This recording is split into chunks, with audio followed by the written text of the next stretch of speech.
International solar alliance जैसे मंच सुरक्षित भविष्य की उम्मीद बन रहे हैं। नालंदा यूनिवर्सिटी का ये कैंपस भी इसी भावना को आगे बढ़ाता है। ये देश का पहला ऐसा कैंपस है जो net zero energy, net zero emissions, net zero water and net zero waste model पर काम करेगा।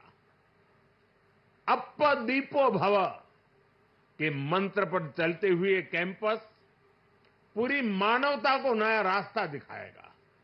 साथियों, जब शिक्षा का विकास होता है तो अर्थव्यवस्था और संस्कृति की जड़ें भी मजबूत होती है। हम डेवलप कंट्रीज को देखें तो ये पाएंगे वो इकोनॉमिक और कल्चरल लीडर तब बने जब वो एजुकेशनल लीडर्स हुए। आज दुनिया भर के स्टूडेंट्स और ब्राइट माइंड्स उन देशों में जाकर वहां पढ़ना चाहते हैं। कभी ऐसी स्थिति हमारे यहां नालंदा और विक्रमशिला जैसे स्थानों में हुआ करती थी। इसलिए ये केवल संयोग नहीं है कि जब भारत शिक्षा में आगे था तब उसका आर्थिक सामर्थ्य भी नई ऊंचाई पर था। ये किसी भी राष्ट्र के विकास के लिए एक बेसिक रोड मैप है। इसलिए 2047 तक विकसित होने के लक्ष्य पर काम कर रहा भारत इसके लिए अपने एजुकेशन सेक्टर को उसका कायाकल्प कर रहा है। मेरा मिशन है कि भारत दुनिया के लिए शिक्षा और ज्ञान का केंद्र बने। मेरा मिशन है भारत की पहचान फिर से दुनिया के सबसे प्रोमिनेंट नॉलेज सेंटर के रूप में उभरे। और इसके लिए भारत आज बहुत कम उम्र से ही अपने स्टूडेंट्स को इनोवेशन की स्पिरिट से जोड़ रहा है। आज एक तरफ 1 करोड़ से ज्यादा बच्चों को अटल टिंकरिंग लैब में लेटेस्ट टेक्नोलॉजी के एक्सपोजर का लाभ मिल रहा है, वहीं दूसरी ओर चंद्रयान और गगनयान जैसे मिशन स्टूडेंट्स में साइंस के प्रति रुचि बढ़ा रहे हैं। इनोवेशन को बढ़ावा देने के लिए भारत ने 1 दशक पहले स्टार्टअप इंडिया मिशन की शुरुआत की थी। तब देश में कुछ 100 ही स्टार्टअप थे, लेकिन आज भारत में 1,30,000 से ज्यादा स्टार्टअप है। पहले की तुलना में आज भारत से रिकॉर्ड पेटेंट फाइल हो रहे हैं, रिसर्च पेपर पब्लिश हो रहे हैं। हमारा जोर अपने यंग इनोवेटर्स को रिसर्च और इनोवेशन के लिए ज्यादा से ज्यादा मौके देने का है। इसके लिए सरकार ने 1 लाख करोड़ रुपए का रिसर्च फंड बनाने की घोषणा भी की है। साथियों, हमारा प्रयास है भारत में दुनिया का सबसे कॉम्प्रिहेंसिव और कंप्लीट स्किलिंग सिस्टम हो। भारत में दुनिया का सबसे advance research oriented higher education system हो। इन सारे प्रयासों के नतीजे भी दिखाई दे रहे हैं। पिछले कुछ सालों में भारतीय यूनिवर्सिटीज ने ग्लोबल रैंकिंग में पहले से काफी बेहतर परफॉर्म करना शुरू किया है। 10 साल पहले क्यूएस रैंकिंग में भारत के सिर्फ 9 शिक्षा संस्थान थे। आज इसकी संख्या बढ़कर 46 पहुंच रही है। कुछ दिन पहले ही Times Higher Education Impact Ranking आई है। कुछ साल पहले तक इस रैंकिंग में भारत के सिर्फ 13 इंस्टीट्यूशंस थे, 13। अब इस ग्लोबल इंपैक्ट रैंकिंग में भारत के करीब 100 शिक्षा संस्थान शामिल हुए हैं। पिछले 10 वर्षों में औसतन भारत में हर सप्ताह एक यूनिवर्सिटी बनी है। भारत में हर दिन एक नई आईटीआई की स्थापना हुई है। हर तीसरे दिन एक अटल टिंकरिंग लैब खोली गई है। भारत में हर दिन 2 नए कॉलेज बने हैं।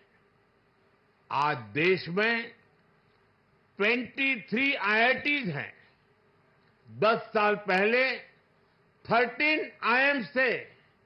आज ये संख्या 21 है। 10 साल पहले की तुलना में आज करीब 3 गुना यानी कि 22 एम्स है। 10 साल में मेडिकल कॉलेजों की संख्या भी करीब करीब 2 गुनी हो गई है। आज भारत के एजुकेशन सेक्टर में बड़े रिफॉर्म्स हो रहे हैं। नेशनल एजुकेशन पॉलिसी ने भारत के युवाओं के सपनों को नया विस्तार दिया है। भारत की यूनिवर्सिटीज ने फॉरेन यूनिवर्सिटीज के साथ भी कोलैबोरेट करना शुरू कर दिया है। इसके अलावा डीकन और वुलंगडोंग जैसी इंटरनेशनल यूनिवर्सिटीज भी भारत में अपने कैंपस खोल रही है। इन सारे प्रयासों से भारतीय छात्रों को हायर एजुकेशन के लिए भारत में ही सर्वश्रेष्ठ शिक्षा संस्थान उपलब्ध हो रहे हैं। इससे हमारे मध्यम वर्ग की भी बचत भी हो रही है। साथियों, आज विदेशों में हमारे प्रीमियर इंस्टीट्यूट्स के कैंपस खुल रहे हैं। इसी साल अबू धाबी में आईआईटी दिल्ली का कैंपस खुला है। तंजानिया में भी आईआईटी मद्रास का कैंपस शुरू हो चुका है। और ग्लोबल होते भारतीय शिक्षा संस्थानों की तो ये शुरुआत है। अभी तो नालंदा यूनिवर्सिटी जैसे संस्थानों को भी दुनिया के कोने कोने में जाना है। साथियों, आज पूरी दुनिया की दृष्टि भारत पर है, भारत के युवाओं पर है। दुनिया बुद्ध के इस देश के साथ, मदर ऑफ डेमोक्रेसी के साथ कंधे से कंधा मिलाकर चलना चाहती है। आप देखिए, जब भारत कहता है one earth, one family and one future, तो विश्व उसके साथ खड़ा होता है। जब भारत कहता है वन सन, वन वर्ल्ड, वन ग्रिड, तो विश्व उसके भविष्य की दिशा मानता है। जब भारत कहता है वन अर्थ, वन हेल्थ, तो विश्व उसे सम्मान देता है, स्वीकार करता है। नालंदा की ये धरती विश्व बंधुत्व की इस भावना को नया आयाम दे सकती है। इसलिए नालंदा के विद्यार्थियों का दायित्व और ज्यादा बड़ा है। आप भारत और पूरे विश्व का भविष्य है।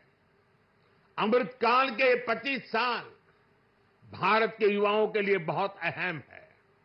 ये 25 वर्ष नालंदा विश्वविद्यालय के हर छात्र के लिए भी उतने ही महत्वपूर्ण है। यहां से निकलकर आप जिस भी क्षेत्र में जाएं, आप पर अपनी यूनिवर्सिटी के मानवीय मूल्यों की मुहर दिखनी चाहिए। आपका जो लोगो है, उसका संदेश हमेशा याद रखिएगा। आप लोग इसे नालंदा वे कहते हैं ना। व्यक्ति का व्यक्ति के साथ सामंजस्य, व्यक्ति का प्रकृति के साथ सामंजस्य आपके लोगों का आधार है।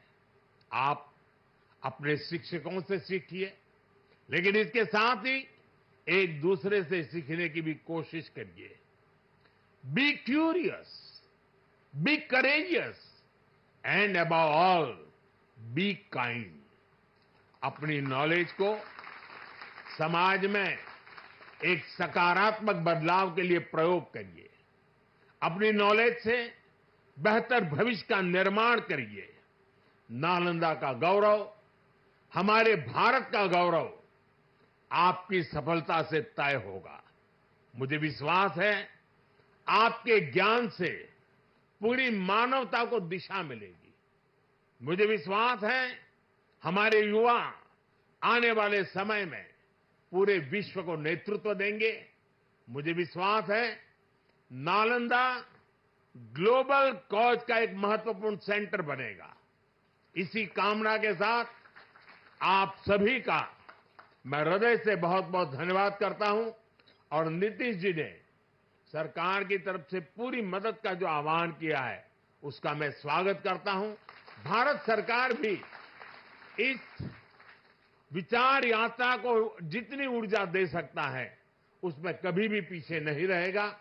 इसी एक भावना के साथ आप सबको बहुत बहुत शुभकामनाएं। धन्यवाद।